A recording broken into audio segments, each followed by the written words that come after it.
शुक्रिया विनीत हमारे साथ जुड़ने के लिए और तफसील के साथ बातचीत करने के लिए। फिलहाल आगे बढ़ेंगे। बीएस येदियुरप्पा के सर पर एक बार फिर कर्नाटक के वजीर आला का ताज होगा। आज येदियुरप्पा ने गवर्नर वाजुभाई वाला से मुलाकात की और हुकूमत साजी का दावा पेश किया। जराये के मुताबिक येदियुरप्पा आज शाम 6 बजे हलफ ले सकते हैं। ख्याल है कि कर्नाटक में तकरीबन 3 हफ्तों के ड्रामे के बाद कांग्रेस और जेडीएस की मखलूत हुकूमत गुज़िश्ता दिनों गिर गई थी। 13 से तकरीबन 14 महीने की ये हुकूमत थी जो गिर गई थी। इससे पहले की अगर बात करें तो बीजेपी ने 13 और 14 महीने कबल हुकूमत की कोशिश की थी और 2.5 दिन की हुकूमत कर्नाटक में बनी थी बीएस येदियुरप्पा की क़यादत में, जिसके बाद उनकी हुकूमत गिरी 2.5 दिनों के बाद और कांग्रेस और जेडीएस ने हुकूमत बनाई थी। और जिसके बाद 13 और 14 महीने के बाद, इस अंतराल के बाद कांग्रेस और जेडीएस की हुकूमत गिरी और अब बीएस येदियुरप्पा ने मुलाकात की है और इस गवर्नर से मुलाकात में क्या कुछ बड़ी बातें सामने आई, जानने की कोशिश करेंगे। हमारे साथ हमारे नुमाइंदे रऊफ जुड़ रहे हैं। रऊफ, आज बीएस येदियुरप्पा ने मुलाकात कर ली है गवर्नर से। अगर हलफ बर्दारी तकरीब की बात करें तो क्या आज ही मुनक्किद की जाएगी? इस हवाले से क्या कुछ तफसीलात? जी देखिए, कुछ ही देर पहले येदियुरप्पा ने गवर्नर से मुलाकात की है। राजभवन पहुंचकर गवर्नर वाजुभाई वाला से मुलाकात की है और हुकूमत साजी का दावा पेश किया है।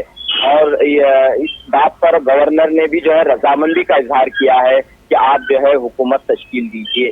तो इसके बाद गवर्नर की इजाजत के बाद आज शाम 6 बजे हलफ बर्दारी तकरीब मुनक़द होगी, जिसमें येदियुरप्पा वजीर आला के ओहदे का हलफ लेंगे।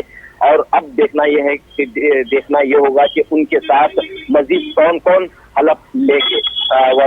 वजीर के हैसियत से, काबीना वजीर की हैसियत से मजीद कौन कौन लीडरान जो है हलफ लेंगे।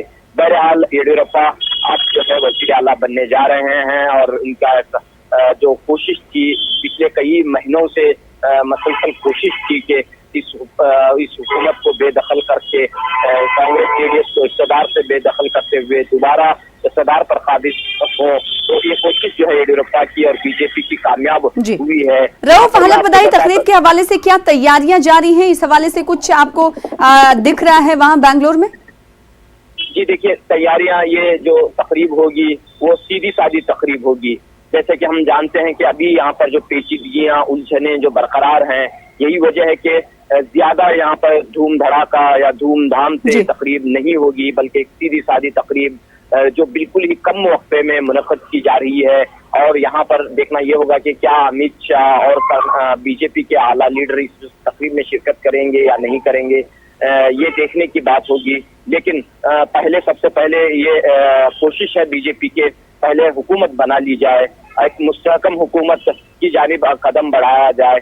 तो इस लिहाज से जैसा कि हम देख रहे हैं कि कल स्पीकर रमेश कुमार ने सिर्फ बागी एमएलए में सिर्फ 3 एमएलए को नाअहल करार दिया है और बाकी जो एमएलए हैं उनका इस्तीफा अभी मंजूर नहीं किया गया है। तो ये एक तशवीश की बात है बीजेपी के लिए, क्योंकि इस्तीफा इन तमाम जो बागी एमएलए हैं, यानी कि तकरीबन 13 या 14 बागी एमएलए का भी इस्तीफा कबूल होना बाकी है। इसके बावजूद जो है येदियुरप्पा जो है आला कमान को मनवाने में कामयाब हुए हैं। हालांकि बीजेपी कह रही थी, बीजेपी की आला कमान कह रही थी कि जल्दबाजी न करें, तो सोच समझ कर कदम उठाएं, क्योंकि हुकूमत बनने के बाद कोई और मुसीबत न आए।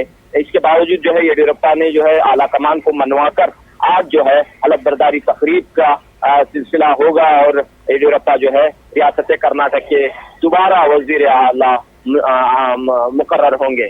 जी, बहुत शुक्रिया रऊफ हमारे साथ जुड़ने के लिए। तो आज शाम 6 बजे का वक्त मुतय्यन किया गया है। आज बीएस येदियुरप्पा वजीर आला के सर का ताज जो उनके सर पर होगा।